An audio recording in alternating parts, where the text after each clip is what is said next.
Një operacion policor për kapjen e një personi në kërkim u shoqërua me të shtëna marrëmzjarri dhe plagosjen e një 23 vjeçari në Kurbin. Ngjarja ndodhi rreth orës 16 të së martës pranë një pike karburanti në rrugën nacionale Laç-Mamurras.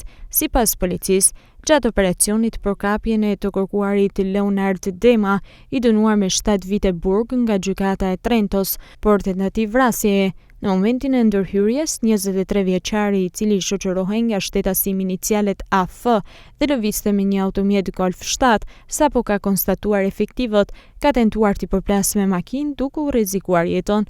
Po ashtu, personi shoqërues ju ka drejtuar armën e zjarrit pistolet shërbimeve të policisë.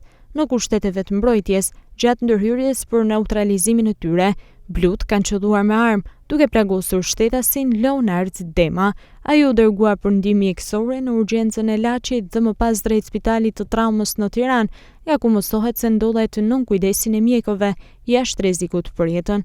Ndërkohë, policia ka arritur të ndalojë shtetasin me inicialet AF, 28 vjeç, i cili shoqëronte personin në kërkim, ndërsa në lidhje me ngjarjen ka nisur hetimet për zbardhjen e plotë të rrethanave. Ekspertët po mbledhin çdo provë dhe dëshmi, ndërsa edhe Agjencia e Mbikëqyrjes Policore po heton nëse efektivët kanë vepruar konfort ligjit në momentin kur kanë qelluar marrëmzjarri.